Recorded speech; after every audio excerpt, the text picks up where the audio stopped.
జతగా ఉండే వరమే నువ్వే ఇస్తే ఇంకేమి కావాలి జన్మకి.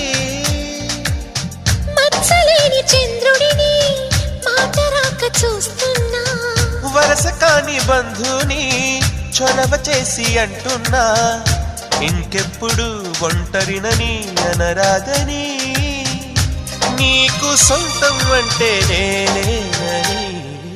కొమ్మ కొమ్మ విన్నావమ్మ కోయిల వస్తుంది, వస్తూ వస్తూ తనతో వెన్నెల వెలుగులు తెస్తుంది.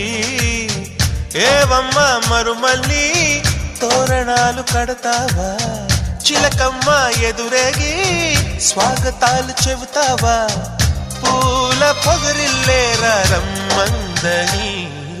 విన్నానమ్మ